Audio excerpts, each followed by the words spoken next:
Welcome, friends all over the world, Excellency, distinguished guests, friends, and ladies and gentlemen. On behalf of the Coalition of Faith-Based Organizations, I would like to welcome you very warmly to this conference with respectable scholars in all their fields and from many religions.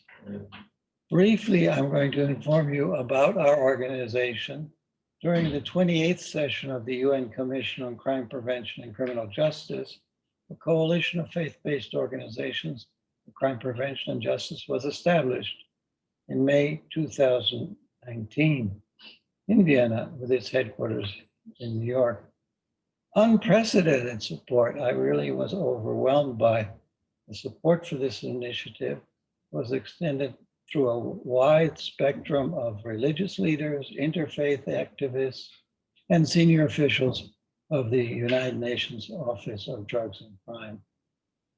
Here I would like to single out Ambassador Albacete and Jean-Luc Lemahieu for two international organizations that have supported us. It's our firm belief that that faith can have a positive impact on crime prevention and improve understanding and collaboration amongst stakeholders. 8 webinars have now been held since May in 2020 with high-level discussions about how values can be reinforced with regard to protecting the environment, halting violence against women and children, improving social justice, guaranteeing humane treatment of incarcerated persons, fostering the transformation of people who have gone astray, and reconciliation and assistance to victims, restorative justice. Thereby promoting ethics, anti-corruption, and good governance. I think these are things that the UNODC is very much about. And I think we can help them translating their principles, guidelines to a wider society. I would like to invite our chair, Ambassador Khokher from Pakistan, to be our moderator. And we thank you personally for accepting this and joining our group. So please, Ambassador Khokher.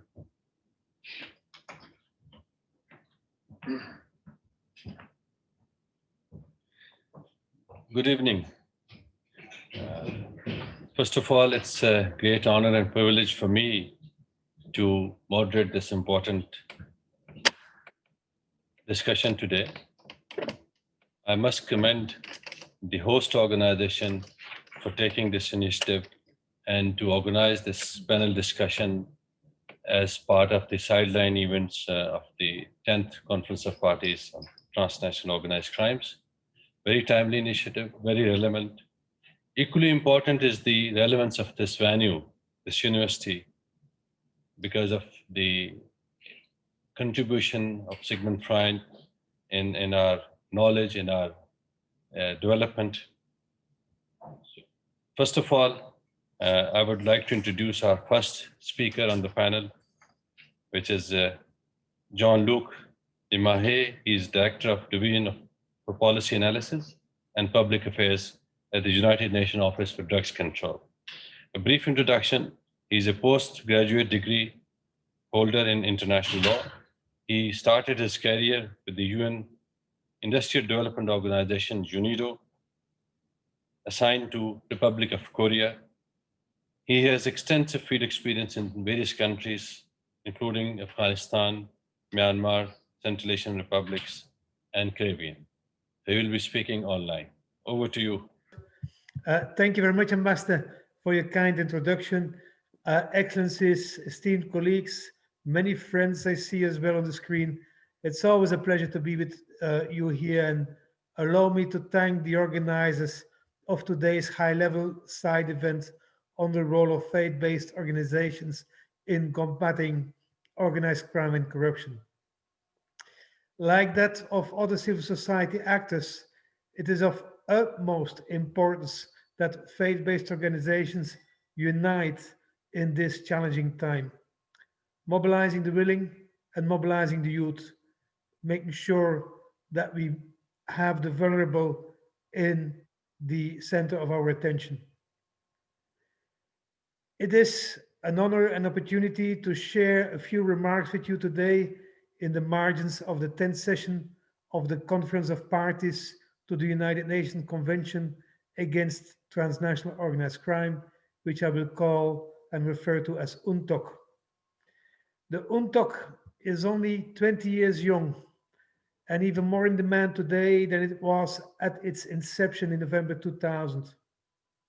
The understanding that organized crime is not only a justice issue, but equally an impediment to development and the 2030 agenda, to peace and security, and to human rights has been instilled. I can tell you that from our end, UNODC has been very often recently invited to address the UN General Assembly or the UN Security Council on transnational organized crime, clearly indicating the interest for the topic which we are all sharing here today. You may have noted the strong statement of the UN Secretary General specific to corruption today. Allow me to briefly quote the following. For many people in all regions, corruption has been a long-standing source of frustration and anger against their leaders and governments. But now, corruption in the times of COVID-19 has the potential to seriously undermine democracies around the world. Indeed, the pandemic, the vulnerability and fragility of many, has become an opportunity to criminals. COVID is a health crisis, is a socioeconomic crisis, is a human crisis, but also a security crisis. Vulnerabilities and inequalities within societies and between countries and regions have been laid bare by the global pandemic. Extreme poverty has gone up by 7% in just a few months because of COVID-19, ending 2 decades of development progress. Organized criminal groups will exploit these hardships to expand operations, infiltrate legitimate business, target public funds intended for COVID recovery, and much more. Developing countries struggling in this crisis will be hit the hardest.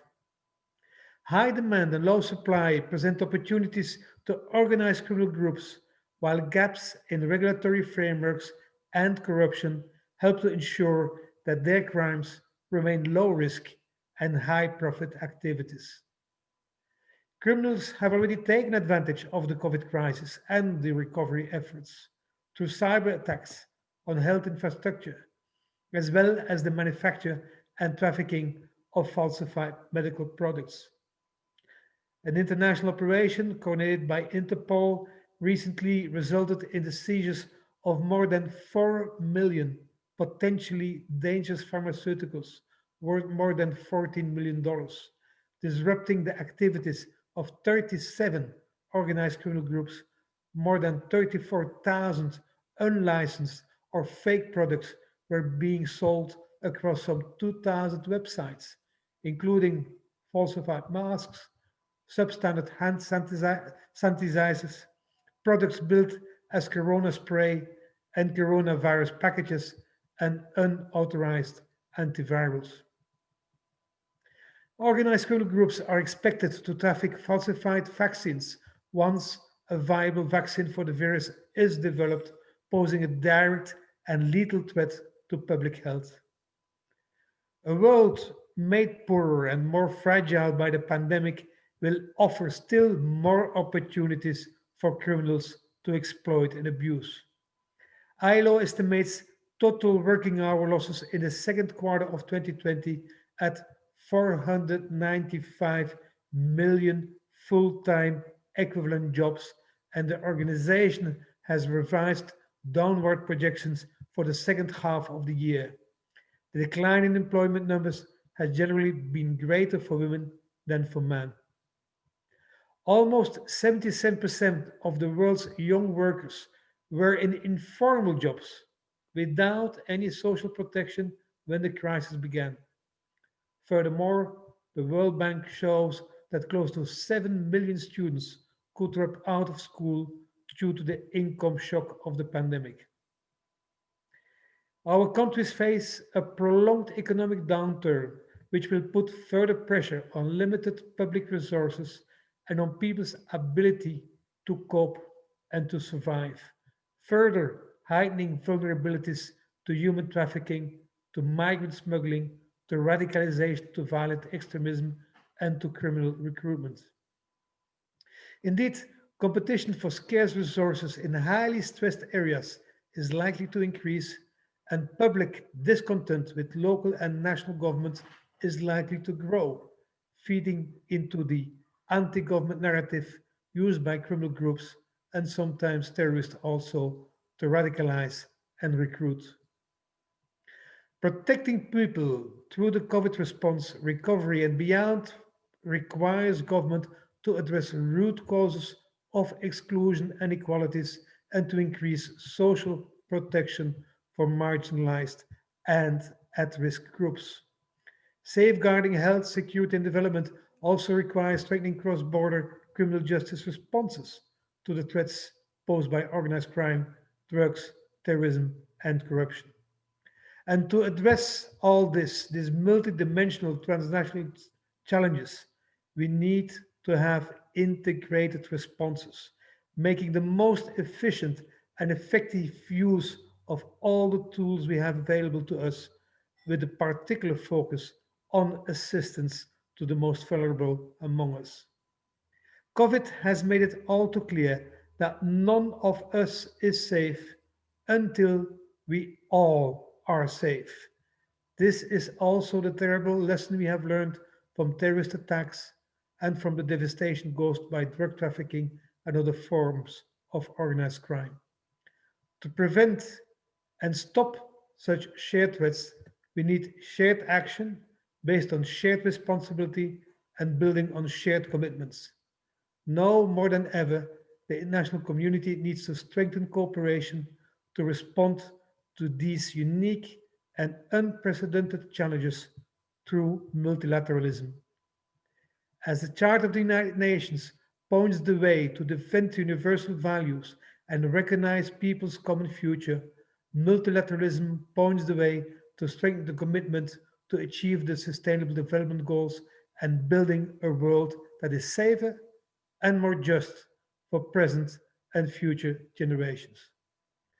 The UN Convention Against Transnational Organized Crime, UNTOC, has brought the world together for 20 years to tackle organized crime and protect its victims.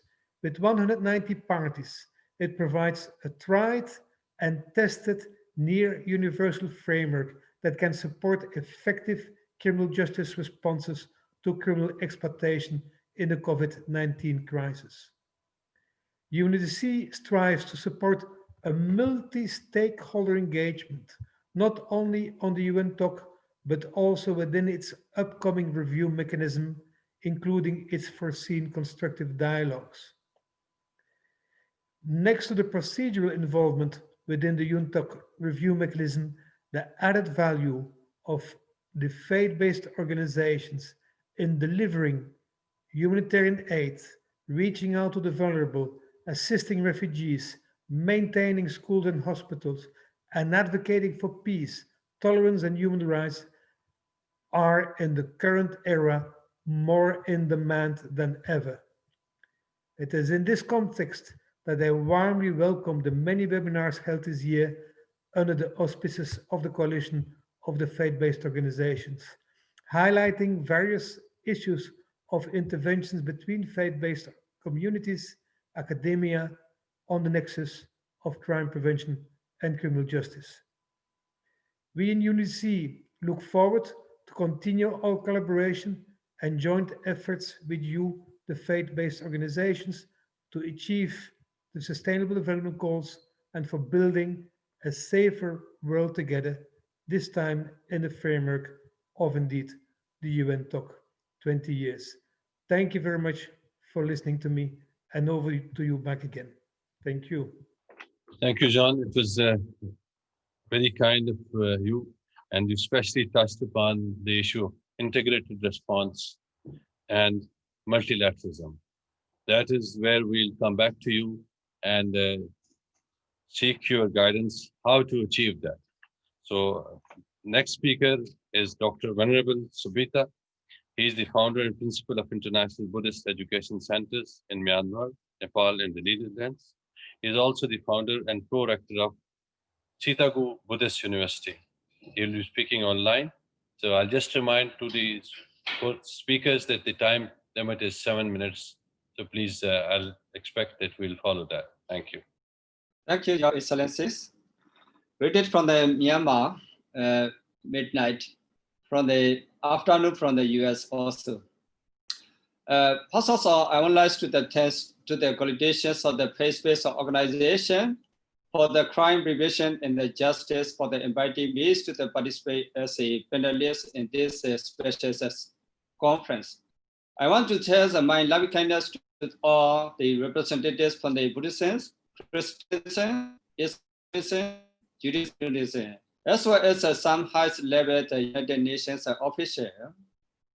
In the last several decades, we were confronted with the same set of news, violence, crime, war, and the disaster every day. It can be known from every corner of the world. We cannot record a single day without the report of something terrible happening somewhere. Nowadays, also we have to face with so great a mess of the crime, fraud, family, and the murder. And the coronavirus also makes people most suffering. It's a distrust developments of all nations among the crisis of the economic and political cases around the world.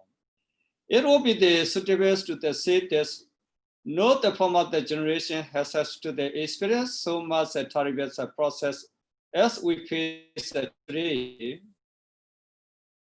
This immediate awareness of the fears and the numbers should make any sensitive and compassionate persons question the seriousness the progresses of the world. The significance of the threat, the transnational organized crime as both a global and national threat, as only the recently been elevated as it clears and the presence of dangers for the international security. The varieties of the cross the borders crime has become the concerns for the both law, domestic police, and the highest security, national and regional security. A consequence the challenges has been to integrate the national, regional, and international security response, such as traditional policies, criminal justice, military and national security agencies can work more effectively in reducing the harms of the transnational organized crime, the emergence of the crime as the international security problems arises. From the increases in the dependence of the global markets, especially the exert good in the service in the emergencies of resilience across national crimes accrues. And this decrease happens because of something needed in their lives, such as the insufficient food and the shelter. No one was born to commit a crime, but they has to. Every being that wants happiness does not want to commit a crime. This has a better effect on their life than their community. However, some people have a passionate desire for the attachments. Doing this, they misunderstand as it injures the entirety and makes that they are the choice of the objects of their desire and attachments engage the use of the aggressions and the competitiveness. As a support this effective tool, this mental process easily translates into the action, briefly the belongs as in the opposite effect. Such a process has been going on in the human mind since the immemorials, but their implementation has become more effective under modern conditions. Even though science and technology has been advanced, we are in danger of the losing touch with the aspects of the human's knowledge and understanding that aspire towards the honesty and unselfishness. And the injustice and inequalities put someone into the crisis. I want to suggest everybody about it with the Buddhist perspective. Buddha says, similarly to everyone to keep the abstaining from the duty-based deed. First, to perform the good deeds for oneself, and for the community. The Buddhist environment reflects the course of the time. In the last and the compassionate advocate by the Buddhism, the helps to the encourage the mentions of the beauty, the harmonious world. Peace is a humanity, the eternal hold in the harmony is a desirable state. Everyone is responsible for what the harmony, which begin in the mind, peace of the world and our decision. Each and every day, we ourselves encounter and generate a prejudiced attitude and behavior.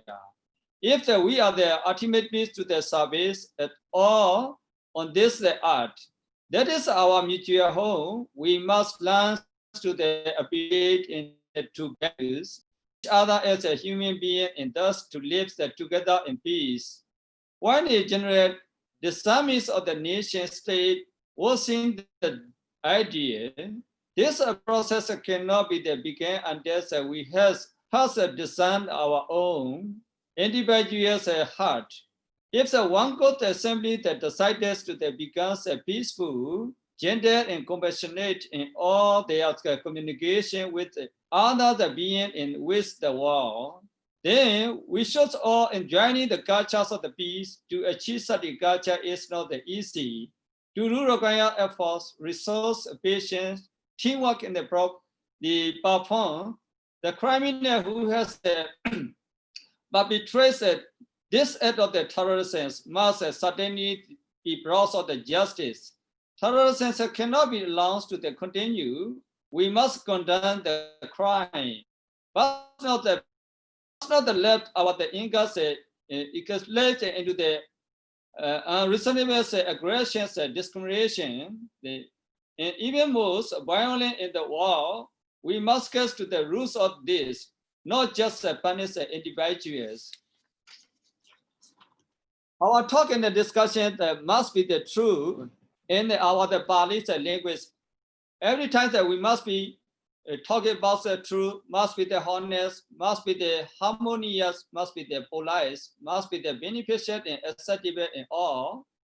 It is important to the very every the countries to have the justice and the rules of the law, as the inequalities causes explosion and the violence.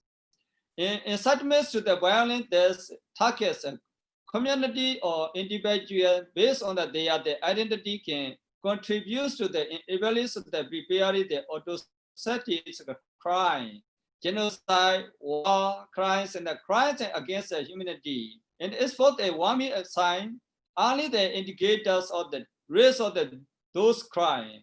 Monitoring the preventions and the countering the incitements to the violence, particularly in the society divided along the identity line. In a situation where the tensions are high, can contribute to the prevention effort. State has the primary responsibilities to the protect the populations from the atrocity, the crime, as well as they are the incitements, but other the leader should play a role. Religious leader and the political leaders can play particularly the influential role, as they have the potential to influence the behaviors of those who follow this and share their belief. If this religion has been misused to justify the incitements to the violence, it is vital that religious leaders from all faiths show their leadership in the matter. Thank you so much, my dear brother and sister, and all of the excellency. Thank you. Thank you, Dr. Sobhita. It was very kind of you for your contribution. And rightly you said that inequalities generate violence, and what we need is harmony to establish peace. And that can be done if we have justice, rule of law in our societies. The next speaker, we have a recorded message from Don Luigi Ciotti. Libera was present at the Palermo Convention against transnational organized crime. We were there. We affirmed that in the fight against crime, corruption, and other forms of violence, it is critical to include responsible and mindful civil society actors. Steps forward have been taken, but the way is long and uphill. And above all, we are still lacking many things. I mean that despite the extraordinary struggles of judges and law enforcement agencies all over the world, very often the support is insufficient at a political and cultural level. We often lack an adequate understanding of the profound changes that our society experienced in the last 20 years.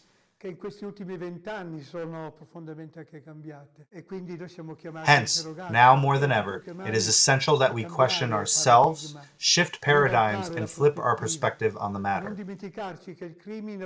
We cannot forget that the organized crime is not a universe apart from us anymore, but it is quite related to our world. The process of realization of the presence of mafias within the church has been slow and not always linear. On the one hand, there were great and prophetic figures, such as Don Sturzo, who in 1900 said, "The mafia has its feet in Sicily, but its head, perhaps, in Rome. It will become more ruthless and inhumane, and from Sicily it will rise through the entire country and across the Alps." On the other hand, there were so many underestimations, excesses of caution, accomplice silences, and, sadly, also serious forms of indifference and shallowness. A central role in this was played by a mistaken interpretation of mafia's religious belief, a belief that was flaunted by the mafiosi as it was an instrument to portray themselves as honorable and respectable people, especially in governments where faith is also jointly expressed in traditional rituals. In fact, this religious belief is incompatible with the teachings of the gospel, which is word of truth, not of deceit, and word of love, not of violence. A moment of awareness began in the 80s. We cannot forget that in 1982, in the aftermath of the murder of Dalla Chiesa, prefect of Palermo, the cardinal of the city strongly denounced in his own church the immobility and tardiness of the political powers.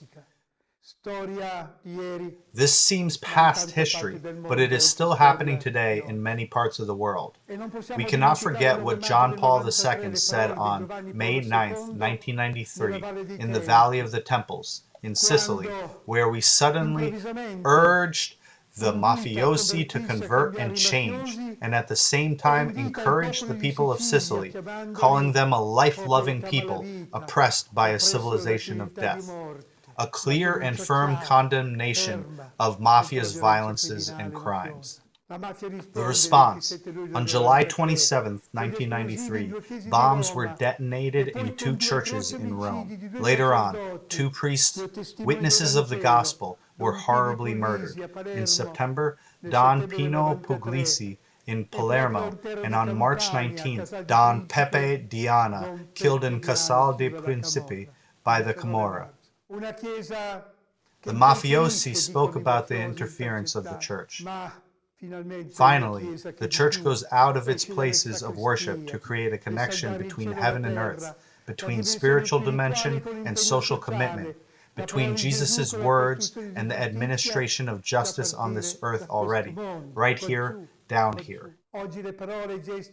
In my opinion, Pope Francis's words and actions today mark the point of no return. His words are sweeping away any excuse and leave no space to caution or reticence, as it was in the past. The Pope calls for the mafiosi to convert themselves in front of thousands of relatives of the victims of the mafia. In March 2014, during a meeting organized by Libera, Just a few months later, shaken by the previous meeting, the Pope cries with force that whoever worships evil is excommunicated and proclaims this in Sibari, in Calabria, in front of thousands and thousands of families. Once more, he emphasizes that there can be no coexistence of mafias and God's word. It's true, he's not the first pope to denounce the evil of mafias, but he goes much further.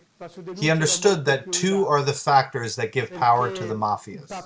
First is the moral and material corruption that spoils relationships and steals all hopes. Second is a financial system that has lost all sense of ethics and relation to the common good, with just a few exceptions. Francis saw the connection between mafias and economy that he labeled as a thief's economy, oblivious of the people's needs, albeit aware of ever-increasing, unacceptable inequalities. Therefore, churches, and with that I mean communities of all religions, please, should have a vision based on a project that is ethical, social, political, and spiritual, addressing to and including every person, believers and non-believers, in order to affirm the sacred human dignity and freedom, opposing a logic that reduces people to numbers, tools, or property. It is not a coincidence that Pope Francis established within the Vatican a ministry dealing against corruption and the mafia-related problems. The Italian Episcopal Conference is also part of the Libera network that draws together 1,600 associations in Italy and is active also all over Europe, in Latin America, and in Africa. We should take an active role as citizens, as communities, groups, and churches. We should commit ourselves and take on our portion of responsibility. This was Don Luigi Ciotti. He has served his life fighting illegality, corruption, and organized crime. His message that we as citizens should play our role is very important. Next speaker is again online speaker. It's Ambassador Alvaro Albacate. He's Deputy Director General of King Abdullah International Center for Interreligious and Intercultural Dialogue. Before his current assignment, he served as Special Advisor to the organization's Secretary General for Public Diplomacy. Since then, he has been a leader in developing and implementing CAICID's use of interreligious dialogue for peace building, particularly in the Central African Republic and Nigeria. Over to you, Ambassador. Thank you, Ambassador, for your introduction.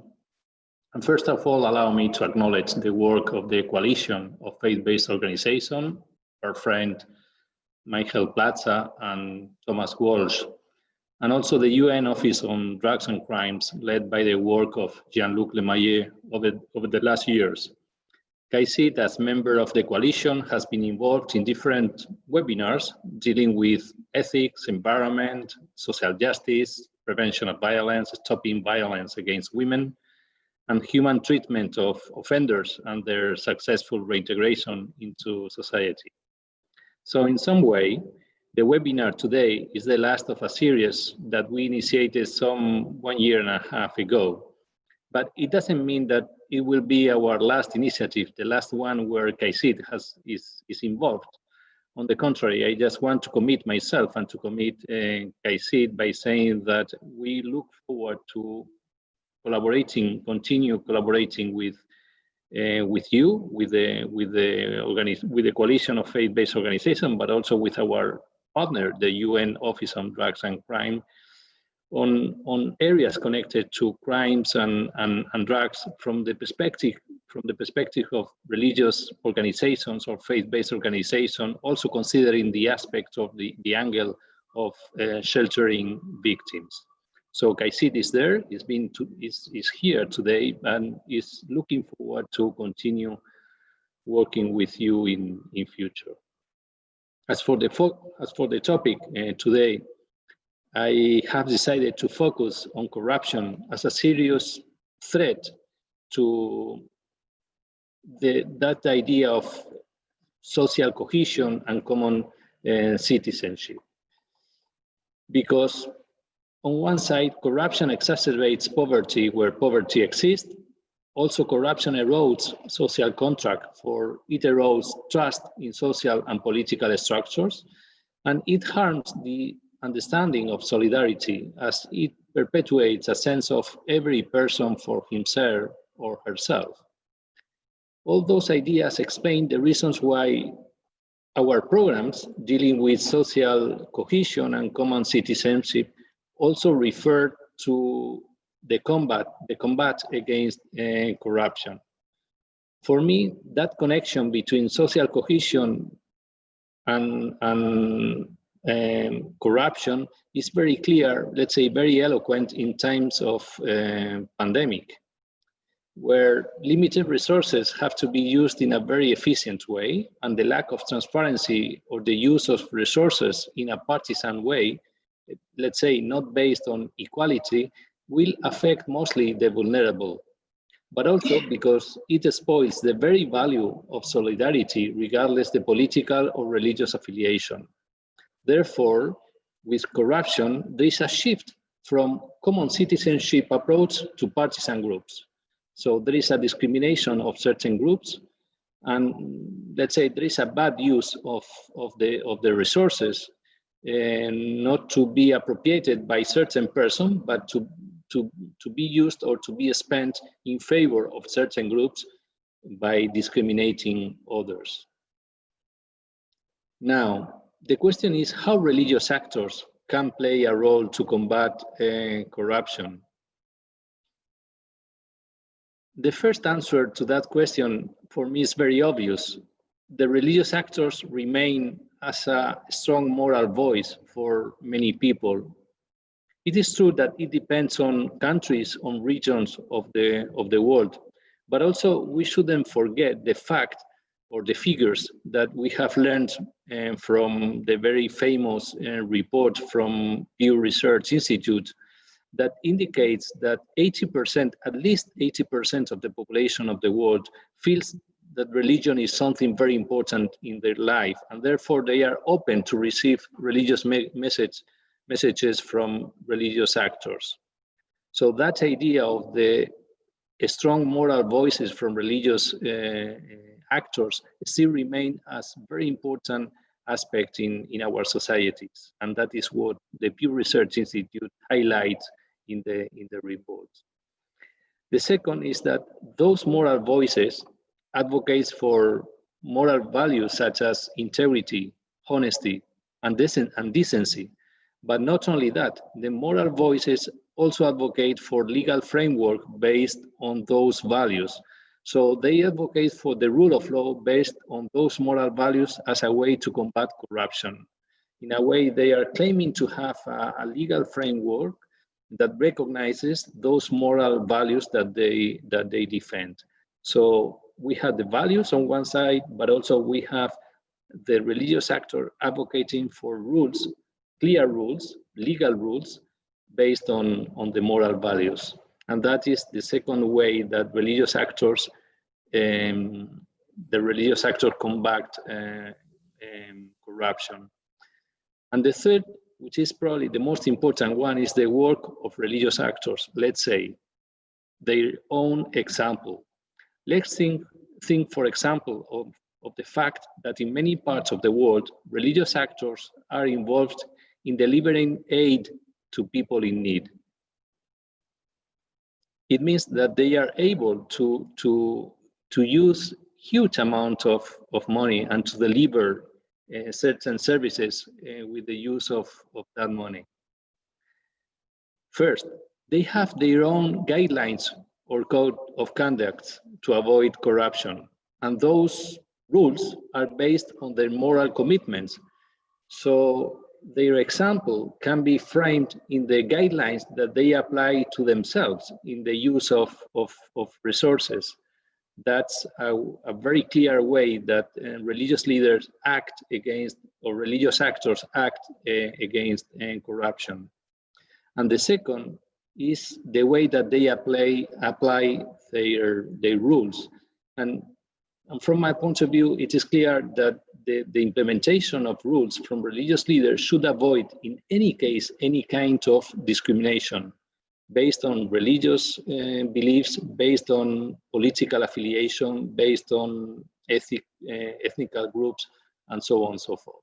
So a good example or a good practice of religious organizations in order to deep in that idea of non-discrimination is to avoid assigning resources to religious groups only for their religious affiliation and to mingle religious beneficiaries of the use of resources that they have in their own programs. So as you see, there are different or common areas where religious actors and politicians are mutually influenced. So the values, but also the legal frameworks, and then the application or the implementation of those rules.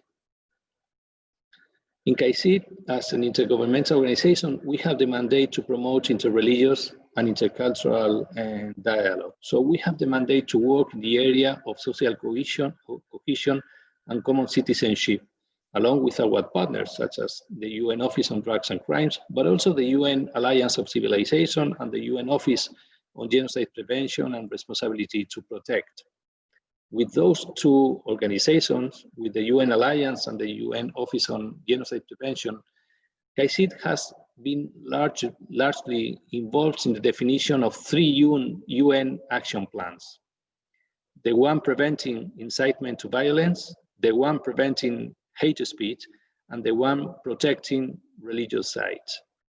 Those actions plans, adopted by the UN as such, as an organization, and launched by the UN Secretary General Guterres, contains certain chapters, certain elements dealing with good governance and how to prevent corruption in a way that they avoid any kind of discrimination based on religious beliefs or political affiliation. So as you see, the angle that religious actors are preventing or are combating corruption is very much based on that idea of avoiding discrimination. In CAICID, we give to religious actors different platforms to speak about corruption. The most recent one is the G20 Interfaith Forum, something that is happening right now, today. It happened today, yesterday, and the day after, even tomorrow. And we give them a platform where they can raise the voices, the moral voices of their own religious affiliation in order to share their views on topics that are going to be discussed by the G20 summit, let's say by the politicians in that important gathering of the G20. And every year, this year as well, all the religious actors agree to speak about corruption. For them, it's always a topic that they consider they should raise their voice and their commitment for the politicians to know that there are certain values that they cannot surpass. So I refer that idea of integrity, that idea of honesty. That is a common commitment that they want to emphasize every year for the politicians to know that the commitment is always there. Just I want to finalize by commending the partners, again, the coalition and the coalition of faith-based organization, but also the UN Office on Drugs and Crimes for organizing this dialogue today and recognizing that a momentum is present, that we should utilize to support communities in the common struggle through the common values of compassion and solidarity that all religions sustain. I will stop here. Thank you very much. Thank you, Ambassador. Now we have the next speaker, again online from Pakistan, Sahibzada Najib Sultan. He is Sufi saint and a spiritual leader. He is 10th in the line of well-known Sufi saint Hazrat Sultan Bahu. And he is also holding the chair of the shrine of Hazrat Sultan Bahu. Sultan Bahu's teachings are based on the principle of Sufism, that means peace and love to the humanity. Sultan Bahu has millions of followers around the world, including Muslims, Hindus, Christians, and even non-believers. Over to you, Sahibzada Najib Sultan. Thank you for inviting me. My name is Amir Ali, and I am representing His Highness Sahibzada Muhammad Najib Sultan. He's one of the most respected spiritual leader in Pakistan. He's not feeling well since this morning, so he asked me to read his message. So here I go with his message. It is an honor to speak in front of such an august audience on the topic of faith, especially in contrast of spiritualism. Every religion has its own unique terminology for spiritualism. Various languages have also translate and pronounce it differently. But interestingly, attributes and features of spiritualism are somehow identical in all religions throughout the course of history. One of the finest properties among all of its attributes is spiritualism does not have any religion. That's how the Old and New Testimony of every religion depicts it. In fact, I must say with great care and intuition that spiritualism is the base, is the core of all religions. You would definitely agree that religion is always followed by spiritualism. It is the spirituality that leads to the clear path of religion, which actually draws social values and laws for the civilized society. Before coming to the point of faith, or better to say spiritualism against organized crimes, let's have a brief synopsis of major religions in the contrast of spiritualism, because if we get to know the importance of the spiritualism, it will be quite easy for us how to snub or how to curb social or organized crimes with the help of spirituality. Well, first, in Islam, spiritualism is called Sufism, and it has been and it had deep origins back to Prophet Muhammad sallallahu alaihi wasallam, with a clear and heart-touching message of peace and love to all. Sufism or spiritualism in Islam itself is a wide and far-reaching subject for a sect. The best description of Sufism is a gateway that leads to the eternal and divine attributes of goodness that can save human beings from evil thoughts and deeds. Let's go to the other major religion on the planet, which is Hinduism. Hinduism has its own form of spirituality. According to Hinduism, God doesn't have a form or shape, yet God is omnipotent soul, or in Hindi, Paramatma. In other words, soul is everything and everything is soul, and there is nothing but soul. Numerous rituals and practices lead to a point where one can attain mukti or moksha. At this point, there is no evilness. Now let's go to the Christianity. In Christianity, spiritualism is also referred as belief. Christian spirituality relies on the power of the Holy Spirit to live according to God's will. The Holy Spirit serves to lead us into the truth. That's what John says in chapter 16, verse 13. It is further said in John chapter 1, verses 5 to 8. This is the message that we have heard from him and proclaim to you, that the God is light, and in him no darkness at all. Here, the darkness refers to evils and crimes and everything. So if we say that we have fellowship with him while we walk in darkness, we lie and do not practice the truth. That's what John says in chapter 1, verse 5 to 8. Now another major religion is Buddhism. It says Buddhism is a spiritual tradition that focuses on personal spiritual development and the attainment of a deep insight into the truth, into the true nature of life. Buddhists, the followers of Buddha, seek to reach a state of nirvana following the path of the Buddha.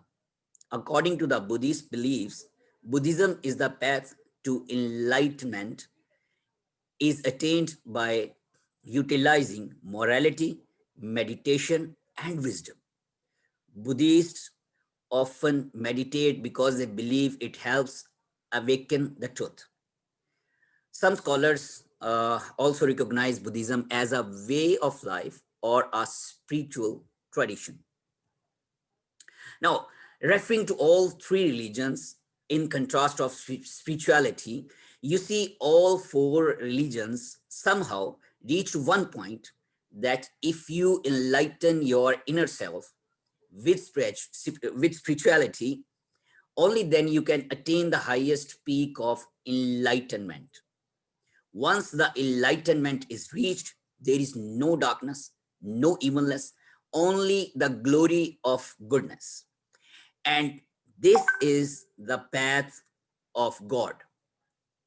And walking along the path of God, one gets close to God. And where there is God, there is no evil, no crime, and no negativity.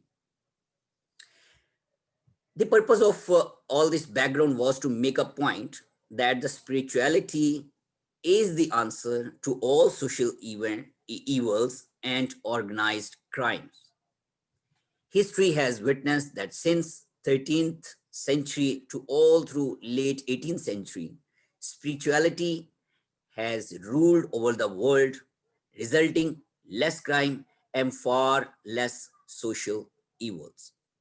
At the end, I would close with a saying of Hazrat Sultan Bahu, the very well-known Sufi saint. He says, the saints are actually the people who attain or who reach to a point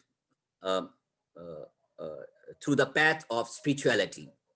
He says the saints never die. Rather, all the ill desires, jealousy, greed, and evil things die inside them, and they get blessed with the vision of God. Thank you. Thank you very much. Thank you for reading the message from Sahibzada Sultan. And now we invite our next speaker, Ambassador Thomas Stelzer, Dean and Executive Secretary of International Anti-Corruption Academy. He holds degree from Vienna University as well as Stanford University. He did diploma from Johns Hopkins University as well. He has served as a career diplomat with the Austrian Ministry of Foreign Affairs and also had the honor to represent Austria as permanent representative to the UN organizations in Vienna. Ambassador, you have the floor.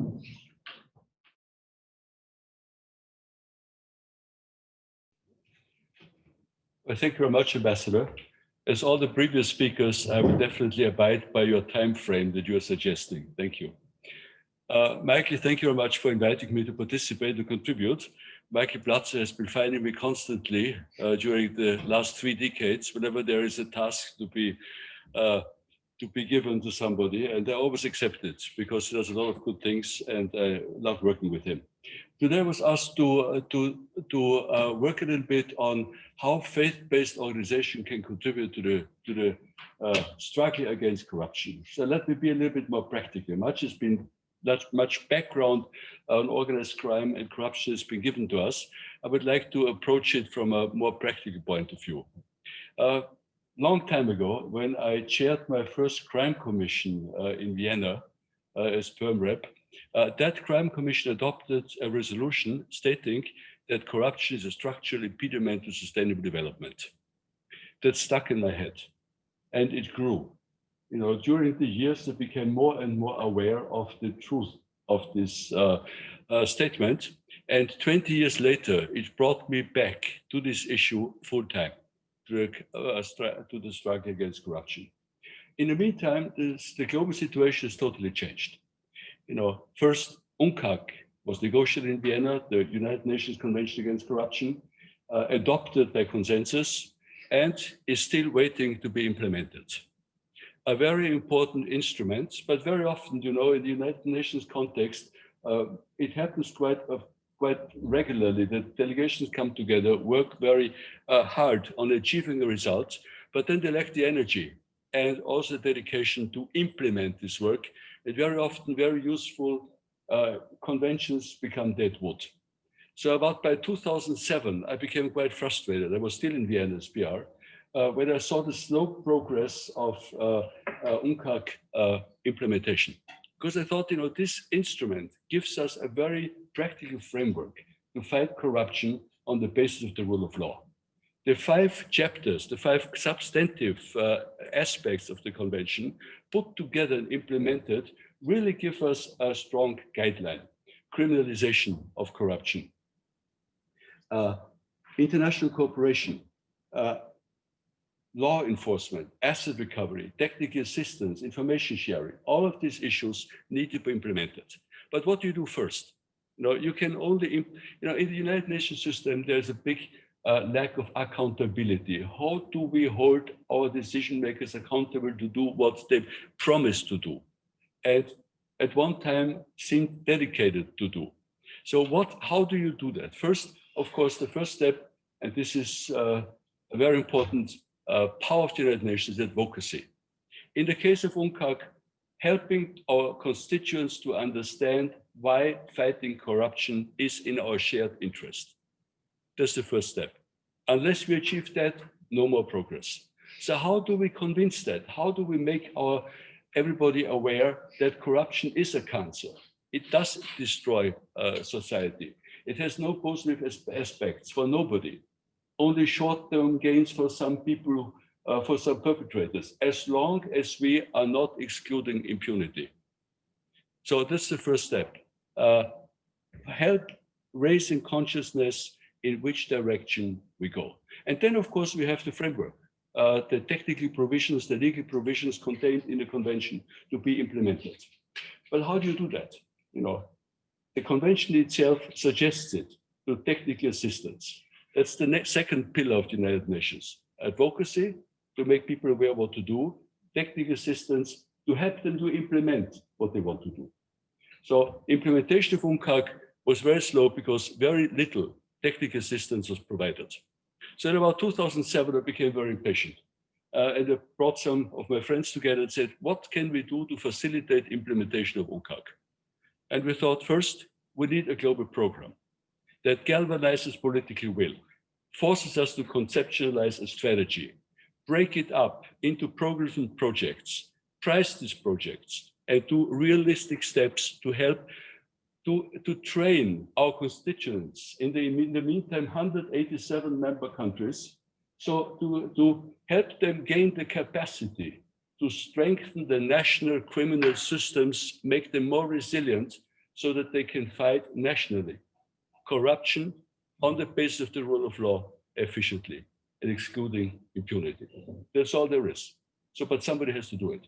So in 2007, we started that. The idea was to have a global program and then to institutionalize this global program with a freestanding institution in the United Nations. A year later, I was called to New York. You know, I left the process. And I just returned half a year ago into the result of these efforts, which were very different from how we had conceptualized it, but still very useful. A small organization called International Anti-Corruption Academy, the only organization with a mandate, with an exclusive mandate to fight corruption, through providing technical assistance with several pillars. First, the academic pillar. We happen to be the only international organization that is able and authorized with our academic degrees. So we have developed 2 master's programs in which we train practitioners from countries to gain the experience and the expertise to work and to strengthen the national law systems, exactly what I set out for. In cooperation with our summer academies, in the meantime, we have trained about 3,000 alumni in 161 countries. That's not enough, but that's a quite good start. All these alumni are bridgeheads. They know exactly what they need to do. They can train others. They become multipliers. So we are starting to build a global network of practitioners able to understand and implement the framework that we negotiated 15 years ago or 20 years ago already with UNCAC. Now, UNCAC is a little bit forgotten in the meantime. When I talk to experts, it's so far away. It moved out of the sight. And there's a big temptation to reinvent the wheel now and to start from new. Now, right now, we have a great opportunity. Member states of the United Nations have decided to hold a special assembly of the United Nations General Assembly Against Corruption, UNGAS 21. So this is, of course, now the framework to think about how can we bring the global community together in the fight against corruption? What do we lack? Where are the lacunae? Where are the strength? Where are the structures we need that we have? How do we prevent reinventing the wheel? Of course, in this situation, big ideas are coming in, which are not always deliverables. But if you look at the situation practically, there's so much to be implemented in UNCAC that we do not have to reinvent the wheel. We just have to understand how to implement the chapters of UNCAC. How do we criminalize corruption? We don't need a global definition for corruption. It cannot be global, it can only be national. Each country itself has to define by its criminal law system what is corruption and how do we eradicate, how do we fight corruption efficiently? How do we create the institutions? How do we make sure the institutions are independent and financially sufficiently equipped that they can do their job? These are the first steps. So academic training is one of our main pillar. Now, when I came to UNCAC, I told my staff, this is great, 3,000 alumni sounds wonderful, but it's by far not enough. It's yesteryear. We have to look forward. How do we scale up our diffusion capacities? How can we use IT, technological capacities to upgrade, to train 100,000 future practitioners? How can we manage that every future diplomat, every future manager of the international system, every future manager of the private sector, of the global economy, gets a basic anti-corruption training, at least as much that he or she is able to distinguish between tradition, generous behavior, negligence, and criminal behavior. This is the first step. So this is a big challenge, but it's doable, not only by us, but in our global cooperation. We have the modules which we can provide to universities to be integrated into existing curricula, to scale up our work and to go on scale dramatically and fast. My staff looked at me a little bit incredulously. Every organization has some inertia built in, but then 14 days later, we had a global lockdown. And suddenly, from one day to the other, we could not deliver our programs anymore, which had been all face-to-face.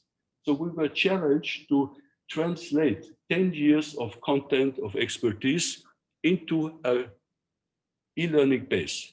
And 6 weeks later, we continued delivering our programs without delay and without lack of quality to students sitting on 5 continents, not coming to Luxembourg, but sitting on 5 continents with lecturers, professors connected virtually to the students, which is not ideal, of course, because we lack this intimacy, this immediacy of teaching, but it's the best we can do right now.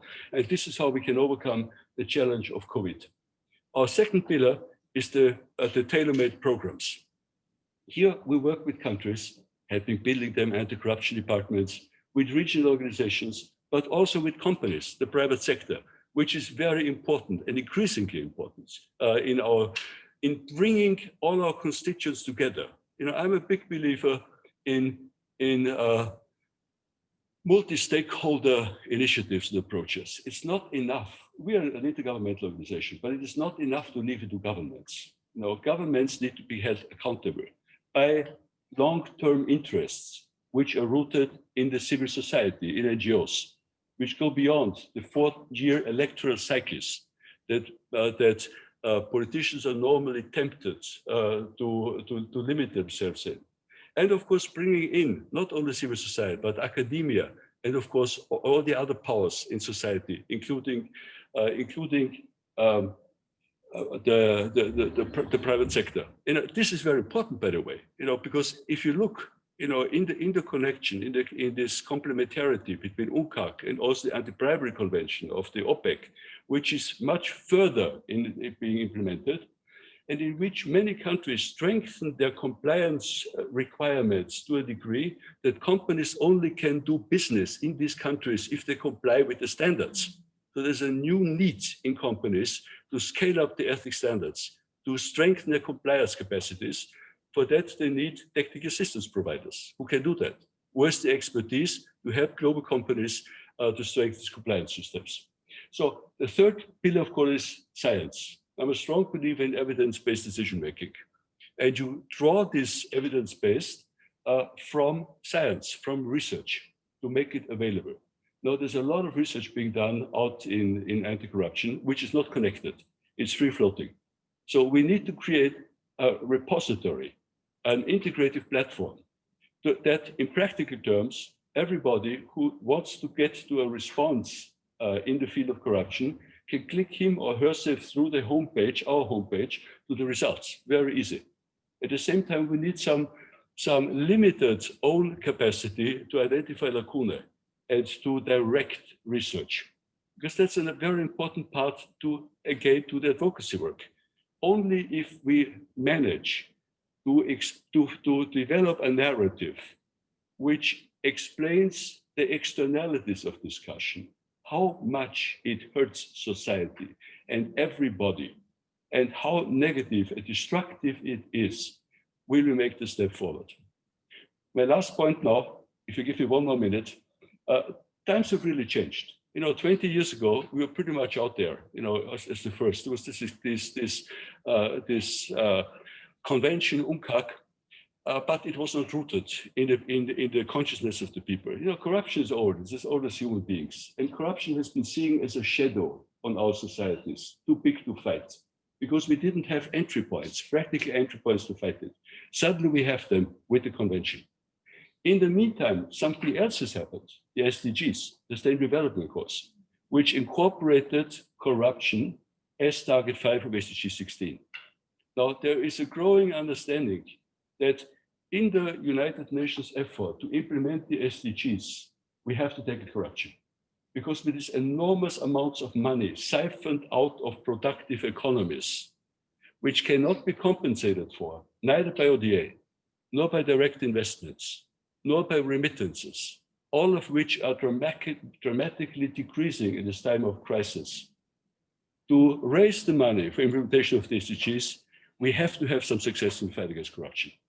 So success in fighting corruption is becoming increasingly recognized as the precondition, the condition sine qua non to implement the SDGs. So I pretty much stop here. Secretary General has already been quoted today in very practical terms. I also prepared a little bit, and I tried to, since it is an event of faith-based organizations, I also want to bring in my big hero, Pope Francis, who expressed himself many times on corruption, very, very clearly, in extremely clear terms, like on so many other things. Maybe the most radical critic of the present system that doesn't work. And he said something about corruption, which is very spiritual. He approaches it from a very different point of view, not from a societal point of view or from the economic point of view that we tend to analyze it from, but from his point of view, when he says, corruption with its illusion of fast and easy gains, in reality impoverishes everyone. erasing trust, transparency, and integrity from the entire system. Corruption disheartens individual dignity and shatters all good and beautiful ideals. Very often has compared corruption as something which is worse than sin. That's another good reason to fight it. Thank you very much.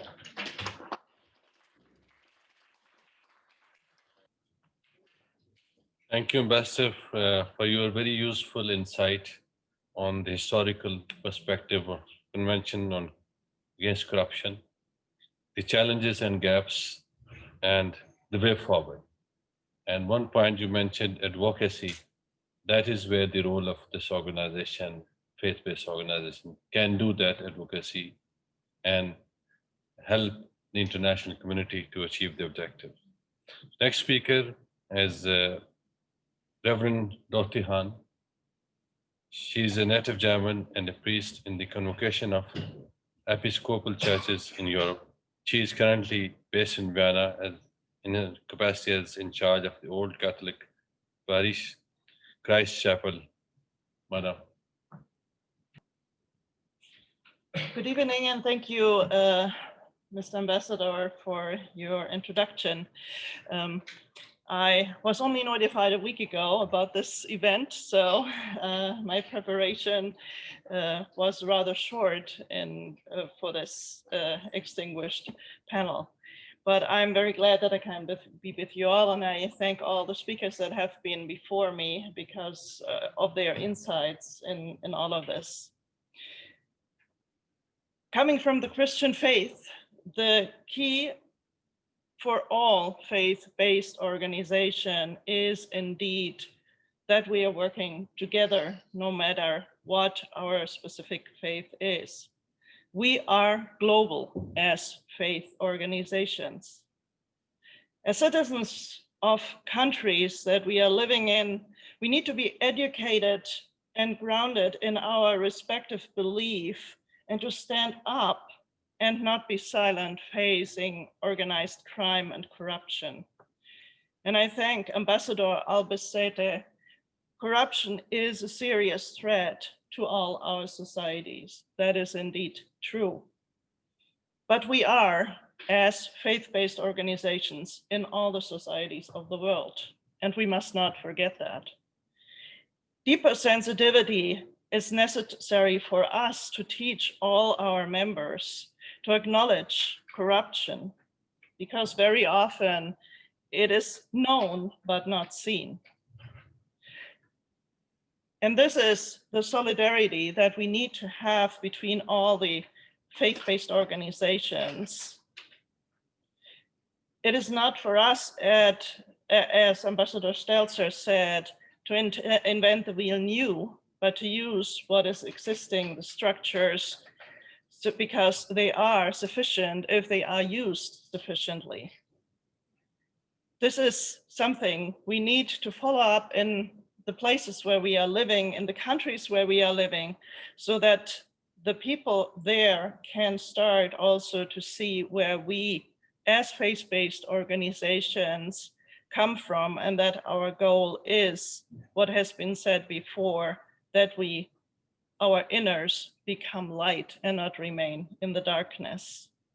So I thank the coalition that it has been able to network the many people that have been speaking over the past and in the present webinar, which is necessary that we follow up on this and continue to work on this, because network is what teaches each other of us what we have to do and where we can look and learn how to combat organized crime and corruption. So I hope that this organization will continue to work on this, and the coalition, I'm sorry, and to really continue to work to network the people all over the world and the faith-based organizations so that we can do the work on the ground to get all the things against the organized crime and corruption in place. Thank you very much.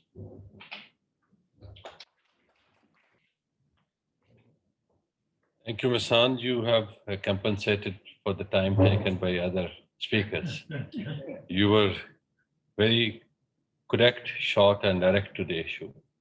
And the message that we should stand up and not be silent. And that is where the role of, again, this organization comes to do that role. So the last speaker is again a recorded message, Professor Azza Karam, Secretary General, Religions for Peace.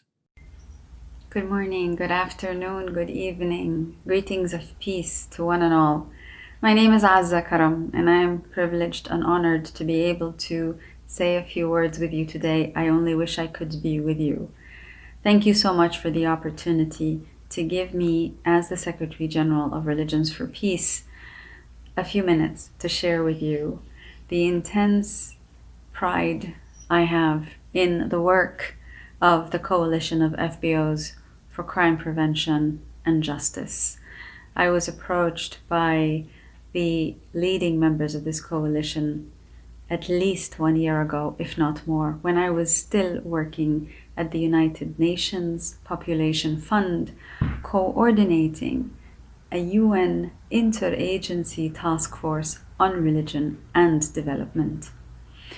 This interagency task force was set up in 2010 already, at the height of UN reform agendas, which had at their core the mission to support the United Nations system to deliver as one in a coordinated fashion, at least within all of the UN member states. One of those mechanisms, to deliver as one, was to set up interagency mechanisms that would bring together the UN system entities working around specific issues and themes of relevance to the UN's agenda on peace and security, sustainable development, and human rights. I am not sure how many people know that this UN Interagency Task Force still exists till today, and indeed its membership has expanded from 6 founding UN system entities, including the World Bank, the World Health Organization, UN Women, UNDP, UNICEF, UNFPA. It has expanded to include today 22 UN system entities. The reason for this expansion was that there was many more UN system entities realizing that some of their country office presence for the operational entities, but also many of the UN Secretariat entities in New York and Geneva, were realizing that they were engaging with faith-based organizations, institutions, and leaders increasingly. Some in capitals like New York, Geneva, Vienna, and Rome were not aware that their operational entities in situ in different countries had already been engaging with religious actors for many years. Others knew of this legacy of engagement and felt the need, given the geopolitical dynamics around us, which include religion in every way, shape, and form, realized that there was a need to try to be much more coherent, coordinated in the engagement with religious partners. So therefore, the United Nations system already has an interagency mechanism that is tasked with developing the guidelines for how to engage with religious actors, documenting the work of the different UN system entities in this space, and ensuring that there is the appropriate information provided for the policy, the toolkits, the briefing notes of all different UN system entity heads. This is not new to the UN system. It is simply ever more important. Now, I am no longer working in the UN system. I am actually working in Religions for Peace. Religions for Peace is the United Nations of religions. Just as the United Nations has member states, Religions for Peace has member religious institutions. Al-Azhar, the Vatican, the Anglican Communion, the entire range of religious institutions and representations of religious communities around the world are the members of Religions for Peace. They make Religions for Peace.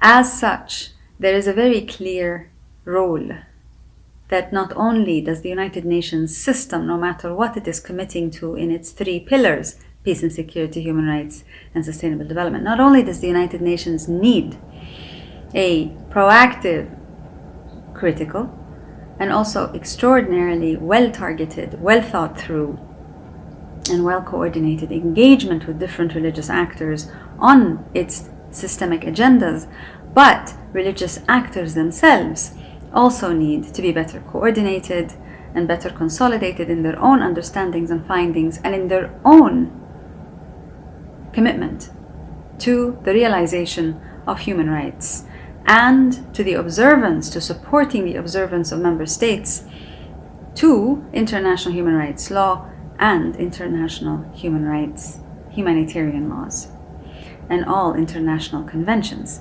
And this brings me to why it is absolutely critical to see how there is now a conversation and hopefully an adoption of a review mechanisms where the NGOs will be invited in your very important space. I firmly believe that for the multilateral system to survive, civil society has to survive. And civil society cannot survive globally without the support and consolidation from the multilateral system.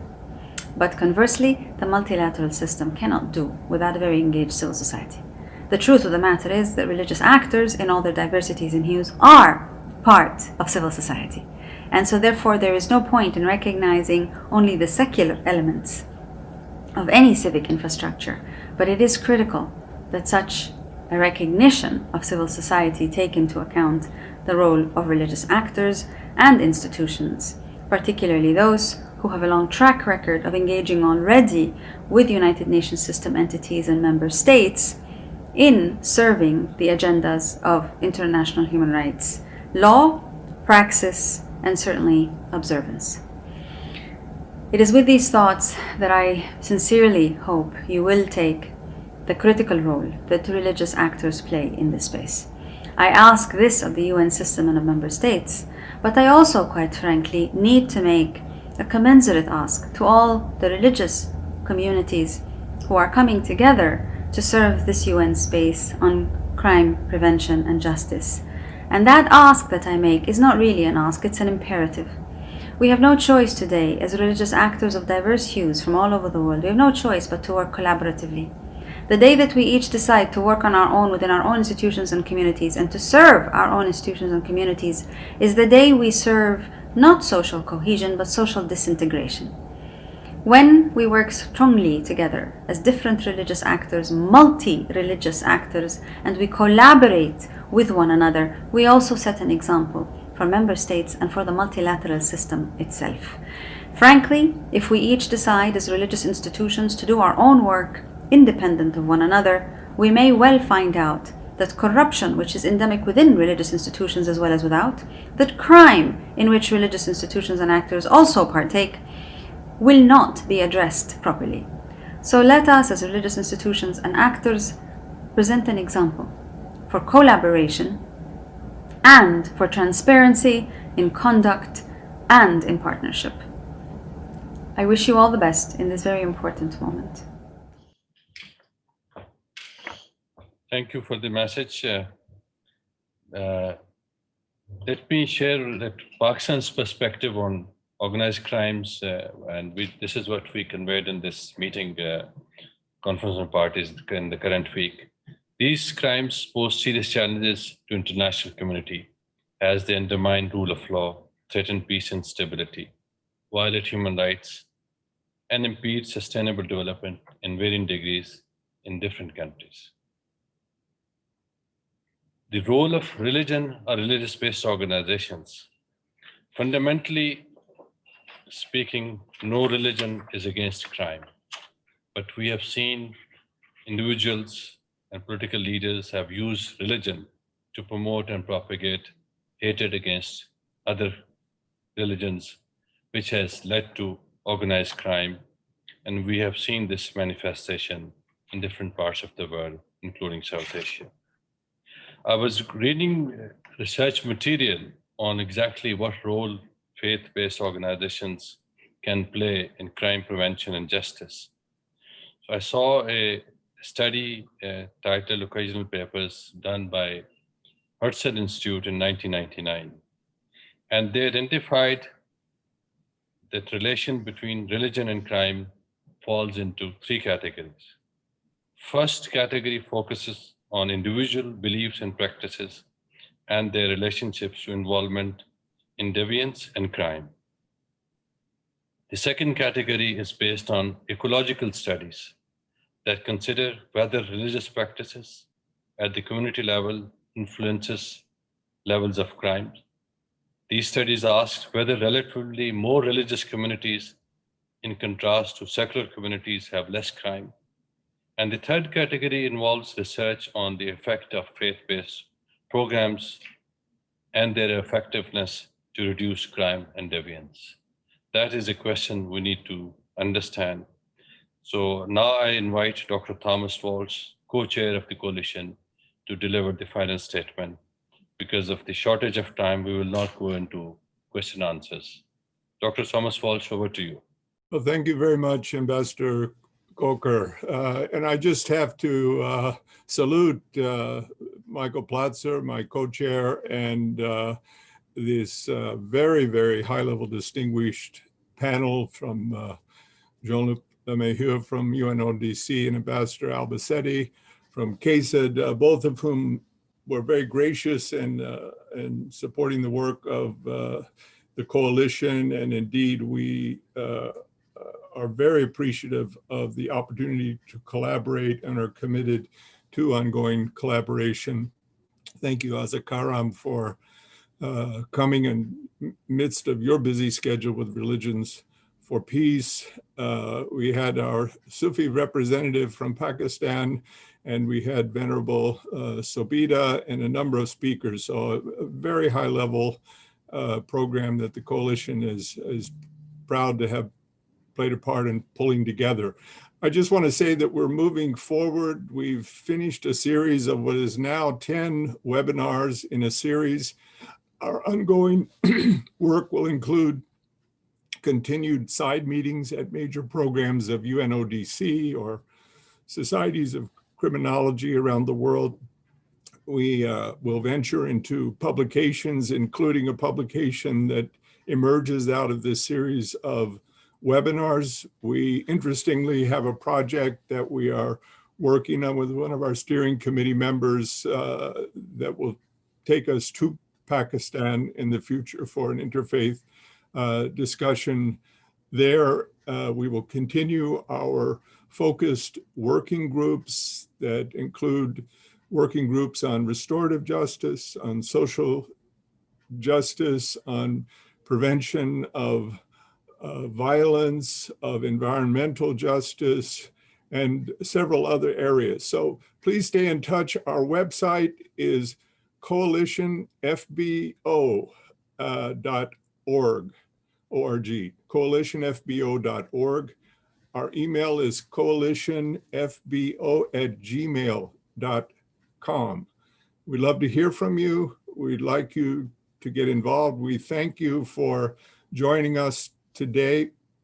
I know it's a busy schedule of webinars that are going on concurrently all over the world. It's exciting, but there's a lot of competing programs. So we're grateful that you took the time to be with us today.